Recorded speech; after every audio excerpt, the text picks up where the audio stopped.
Arsenal are on their way to Mordor, ladies and gents. We're hoping to come away not having destroyed the One Ring, but 3 points will do nicely. We're going to take a quick look at it. This is Blog on You Gunners.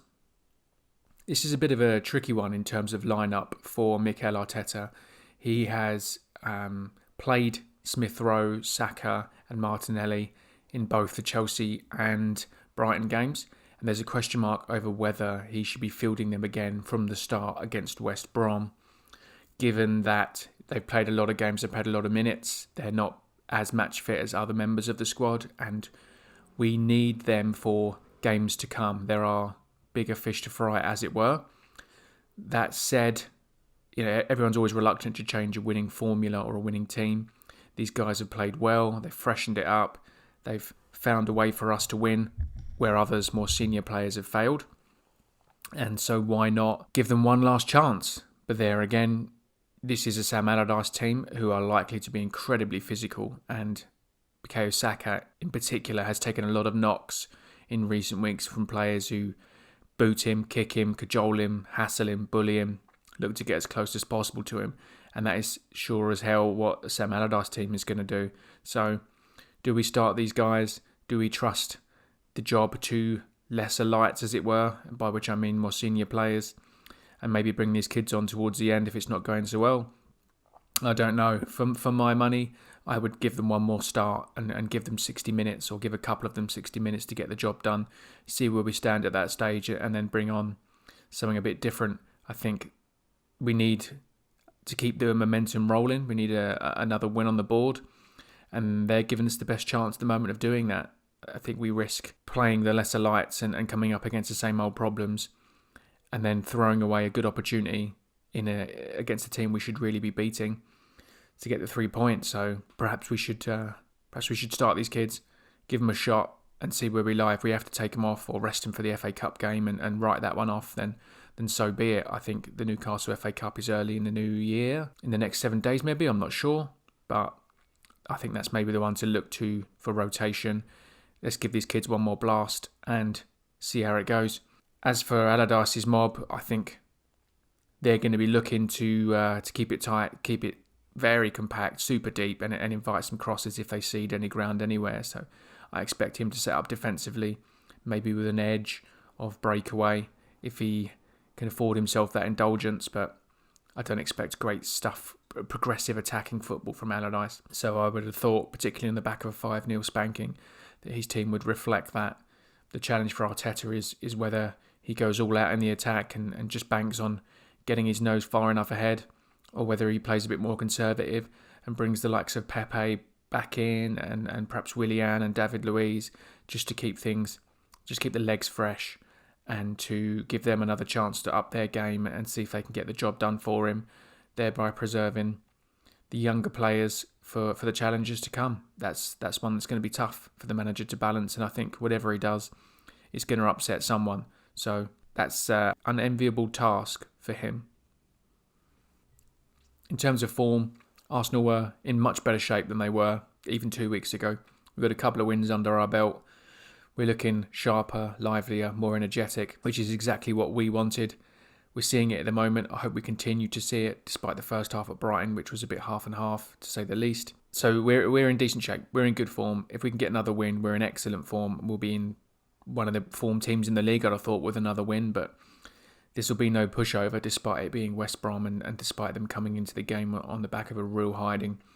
I think Allardyce is always up for this. I wrote in the blog, he sees Arsenal as a soft touch, as an opportunity to get some points, and I think that will be the same this year. It doesn't matter whether it's Wenger, Emery, Ljungberg, Mikel.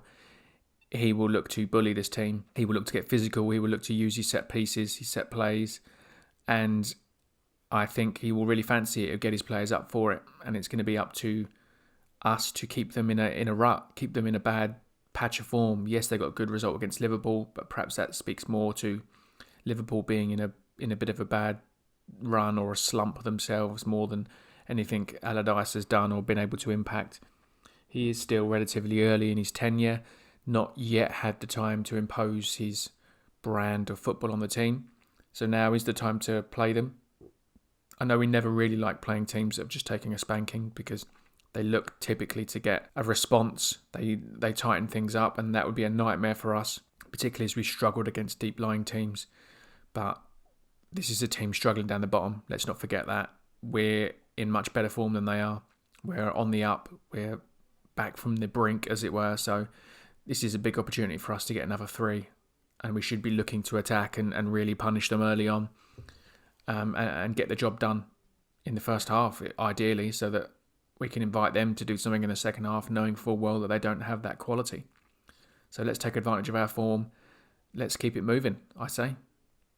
When it comes to key men, you can't look much further, once again, than Bukayo Saka, particularly on the strength of his Brighton display. But I mean, he's been good all season. He's been a leading light in a team of, I don't know what you'd call it. Well, what would you call it? He's been a leading light in a team of really dark skies. Is it, if we're going to strain out the astrology metaphor, he's just been brilliant. He's been consistently good. His numbers perhaps don't speak to that quality, but as we know, they're sometimes reducing midfielders to goals and assists is a little reductive. But he's been brilliant. He was brilliant against Brighton. He single-handedly won us the game. He got a goal against Chelsea. He's red hot. If he starts, I think he's going to be a key man again. We're going to look to keep getting him the ball. He's doing well on the right. Let's get him faced up against whoever's their left back. It won't be Kieran Gibbs today, I don't think. But I think he's got a big part to play, and he's going to be key for us again. It was a near-run thing with Alex Lacazette, who's also in great form. But I think he might stay on the bench for this one. I don't see the manager dropping Aubameyang just yet. We're going to need his quality at various points this season, and I think he'll stick with him certainly for one more game, and just hopes that someone can lay something on a plate for him to kick out of this little rut he's in. But in terms of key men for us, it's Bukayo again. In terms of key men for them, it's Pereira. I don't really know much about West Brom, but in terms of figures, he's really far and away the most productive player for them. They're not exactly the most attacking side. Bilic was a bit better than Allardyce is. I say a bit better, he was considerably better in terms of his ambition. Pereira seems to be the most productive of those, so let's keep an eye out. If he starts, if he plays, let's stay tight to him. Let's not give him the opportunity to nick ahead, because the worst case scenario for us is if they do that, and then we're really struggling to break them down, because they'll get even further entrenched than they normally would. I'm loath to make too much of a prediction for this one, particularly given Arsenal's inconsistency, even with the 2 wins under their belt. But I think we've got to be looking for a positive result here. It doesn't matter what sort of slump we're in. This is West Brom, and they are where they are for a reason. We have to be looking to take 3 points. We can't come away with any excuses. A defeat is entirely unacceptable, really. Even with, the bumps in the road that we hear about so often, we can't be looking to take a step back, having taken some steps forward at last. I know it's going to be tough. I know Sam Allardyce is going to sit his team very deep and make it so difficult for us to break through. So if we can get ahead early, that's going to be massive. If we don't, we're going to have to stay patient and keep probing, because it's going to be really tough to break this side down, particularly a side that has no ambition other than set pieces. So going to be difficult, but we've got to be looking for the 3.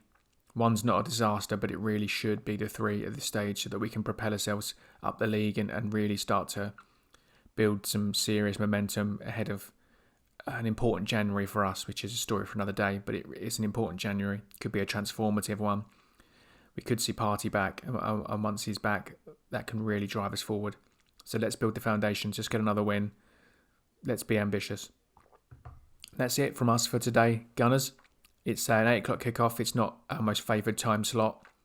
We never seem to get the early slot, but it is what it is. Let's hope we can get the job done fuss-free, and we can talk about another win, a hat-trick of wins, unprecedented in the last couple of years. But that's what we're aiming for. Fingers crossed. Come on, you Gunners. You take care, and I'll speak to you soon.